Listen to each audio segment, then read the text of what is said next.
ಓ ಆಹಾ GRP ಶುದ್ಧ ತುಪ್ಪ ಮರಳು ಮರಳಾಗಿ ಘಮ ಘಮ ತುಪ್ಪ ಮರಳು ಮರಳಾಗಿ ರುಚಿ ರುಚಿ ತುಪ್ಪ.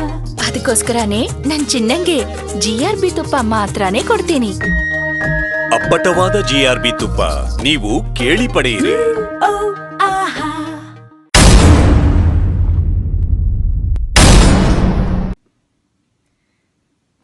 ನಮಸ್ಕಾರ, ನಾನು ನಿಮ್ಮ ಪಬ್ಲಿಕ್ ಫಿಗರ್ ಸುನಿಲ್. ಇದು ನನ್ನ ಧ್ವನಿ.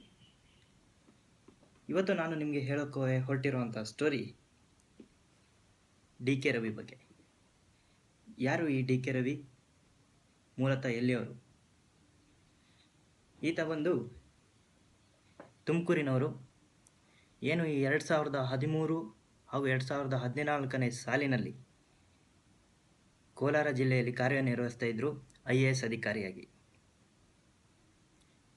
ಈ ಟೈಮಲ್ಲಿ ಕೋಲಾರದಲ್ಲಿ ತುಂಬ ನೀರಿನ ಅಭಾವ ಇತ್ತು.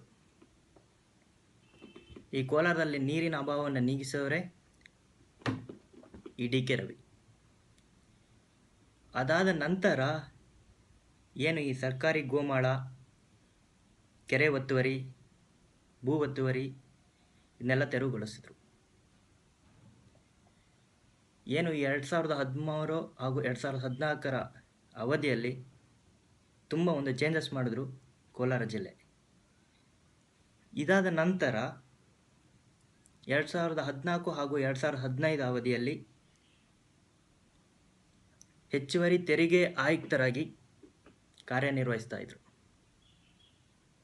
ಇಂಥ ಸಮಯದಲ್ಲಿ ಏನು ಈ ತೆರಿಗೆ ವಂಚಕರು ಇದ್ದಾರೋ ಅವರಿಗೆ ತೆರಿಗೆ ಕಟ್ಟುವಂತೆ ಆದೇಶ. ಇದಾದ ಸ್ವಲ್ಪ ದಿನಗಳಂತ ನಂತರ ಕೆಲಸದ ಸಮಯದಲ್ಲೇ ಅನುಮಾನಾಸ್ಪದ ಸಾವು. ಯಾರು ಈ ಡಿ ಕೆ ರವಿ? ಹೇಗೆ ಸಾವನ್ನಪ್ಪಿದ್ರು ಅಂತ ನಿಮ್ಮ ಮುಂದೆ ಹೇಳ್ತೀನಿ ನಾನು. ಈತ ಮೂಲತಃ ತುಮಕೂರಿನವರು. ಇವರ ತಂದೆ ಸಹ ಸರ್ಕಾರಿ ಈ ಕೆಲಸದಲ್ಲಿ ಸೇವೆ ಸಲ್ಲಿಸಿದವರು.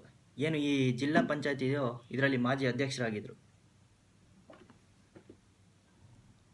ಈ ಡಿ ಕೆ ರವಿಯವರ ಮರಣ ಹೇಗಾಯಿತು ಅಂತ ನಿಮ್ಗೆ ಹೇಳ್ತೇನೆ. ಏನು ಬೆಳಿಗ್ಗೆ 9:30 ಸುಮಾರಿಗೆ ತನ್ನ ನಾಗರಬಾವಿಯಲ್ಲಿರುವ ತನ್ನ ಮಾವನ ಮನೆಯಿಂದ ಬ್ರೇಕ್ಫಾಸ್ಟ್ ಮಾಡ್ಕೊಂಡು ಹೊರಡ್ತಾರೆ. 10:45ಕ್ಕೆ ಕಚೇರಿಗೆ ಹೋಗ್ತಾರೆ. ಅದಾದ ನಂತರ 12 ಗಂಟೆಗೆ ಕೋರ್ಮಂಗಲಲ್ಲಿರುವಂತಹ ಸೆಂಟ್ ಜಾನ್ಸ್ ವುಡ್ ಅಪಾರ್ಟ್ಮೆಂಟಿಗೆ ತೆರಳುತ್ತಾರೆ. It's belongs to Prestige. ಅದಾದ ನಂತರ ಪತ್ನಿ ಕುಸುಮಾ ಏನಿದ್ದಾರೋ ಕರೆ ಮಾಡ್ತಾರೆ. ಮಧ್ಯಾಹ್ನದ ಊಟವನ್ನು ಕಚೇರಿಗೆ ತರುವುದೋ ಇಲ್ಲ ಅಪಾರ್ಟ್ಮೆಂಟಿಗೆ ಕಳಿಸ್ಕೊಡ್ಲ ಅಂತೇಳಿ. ಡಿ ಕೆ ರವಿಯವರು ಏನು ಹೇಳ್ತಾರೆ? ಕಚೇರಿಗೆ ಕಳಿಸ್ಕೊಡಿ ಅಂತೇಳಿ. ಕಚೇರಿ ಕಳಿಸ್ಕೊಡ್ತಾರೆ. ಕಚೇರಿ ಸಿಬ್ಬಂದಿಗಳು ಡಿ ಕೆ ರವಿಗೆ ಕಾಲ್ ಮಾಡ್ತಾರೆ. ಆ ಸಮಯದಲ್ಲಿ ಫೋನ್ ತೆಗಿಯಲ್ಲ. ಮತ್ತೆ ಚಾಲಕ ಸಿಬ್ಬಂದಿಯೊಂದಿಗೆ ಅಪಾರ್ಟ್ಮೆಂಟ್ಗೆ ತೆರಳುತ್ತಾರೆ. ಅಲ್ಲೂ ಕರೆಗೆ ಯಾವುದೇ ರೆಸ್ಪಾನ್ಸ್ ಇಲ್ಲ, ಕಾಲಿಂಗ್ ಬೆಲ್ಗೆ ರೆಸ್ಪಾನ್ಸ್ ಇಲ್ಲ. ಇದಾದ ನಂತರ ಮತ್ತೆ ಪತ್ನಿ ಕುಸುಮ ಕಾಲ್ ಮಾಡ್ತಾರೆ ಸಿಬ್ಬಂದಿಗಳು. ಅವರ ಹತ್ರ ಇರುವಂತಹ ನಕಲಿ ಕೀಯಿಂದ ಡೋರ್ ಓಪನ್ ಮಾಡ್ತಾರೆ. ಆಗಲ್ಲಿ ಶಾಕ್ ಆದಿತ್ತು. ಡಿ ಕೆ ರವಿಯವರು ನೇಣು ಬಿಗಿದಂತಹ ಸ್ಥಿತಿಯಲ್ಲಿ ಬೆಡ್ಡಿನ ಹತ್ರ. ಇದಾದ ನಂತರ ಏನು ಈ ಕೇಸನ್ನು CIDಗೆ ಒಪ್ಪಿಸ್ತಾರೆ. ಯಾವುದೇ ತೆರೆ ಕಾಣಲಿಲ್ಲ ಕೇಸು. ಮತ್ತು ಕೆಲವು ಸಂಘಟನೆಗಳಿಂದ CBIಗೆ ಒಪ್ಪಿಸುವಂತೆ ಆಗ್ರಹ, ಮುಷ್ಕರವನ್ನು ಮಾಡ್ತಾರೆ.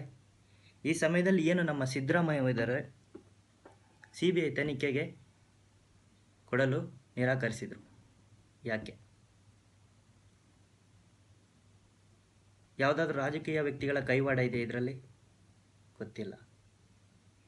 ಹಾಗೂ ಇದೇ ಸಮಯದಲ್ಲಿ KH ಜಾರ್ಜ್, ಯಾರು ಈ KH ಜಾರ್ಜ್? ಗೃಹ ಸಚಿವರು. ಇವ್ರನ್ನು ವಿಚಾರಣೆ ಪಡಿಸುವಂತೆ CBIಗೆ ಆಗ್ರಹ. ಬಟ್ ಅದಕ್ಕೂ ಒಪ್ಪಿಗೆ ನೀಡಿಲ್ಲ.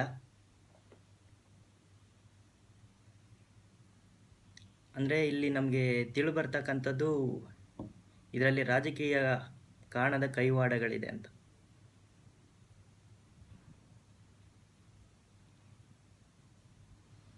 ಯಾಕೆ ನಾನು ವಿಚಾರವನ್ನು ನಿಮ್ಮ ಮುಂದೆ ಹೇಳ್ತಾ ಇದ್ದೀನಿ ಅಂತ ಹೇಳಿದ್ರೆ, ಒಬ್ಬ IAS ಅಧಿಕಾರಿ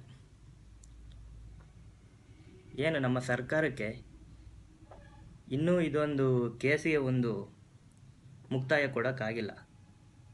ಒಬ್ಬ IAS ಅಧಿಕಾರಿ ಇನ್ನು ನಿಮ್ಮ ಬಗ್ಗೆ ಯೋಚನೆ ಮಾಡಿ ಸಾರ್ವಜನಿಕರು. ಯಾಕೆ ಹೇಳ್ತಾ ಇದ್ದೀನಂತೆ, ಚುನಾವಣೆಯಲ್ಲಿ ಅಭ್ಯರ್ಥಿಗಳನ್ನ ಗೆಲ್ಲಿಸಿ ಇಂಥವ್ರನ್ನ ಹುಡುಕಿ ಗೆಲ್ಲಿಸಿ. ಯಾಕಾಗಲ್ಲ?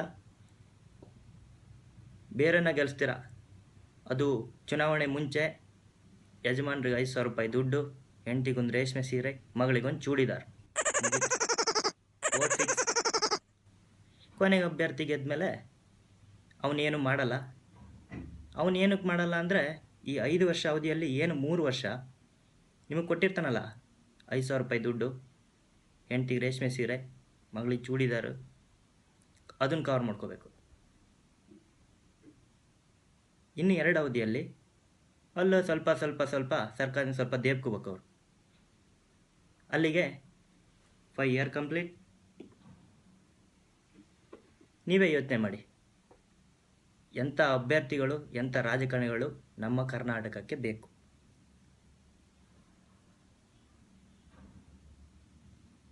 ಅರ್ಥ ಆಗಿದೆ ಅಂದ್ಕೊಂಡಿರ್ತೀನಿ ನಿಮಗೆಲ್ಲ. ಏನು ಅರ್ಥ ಆಗಿದೆ ದೇವ್ರಿಗೆ ಗೊತ್ತು. ಜೈ ಕರ್ನಾಟಕ.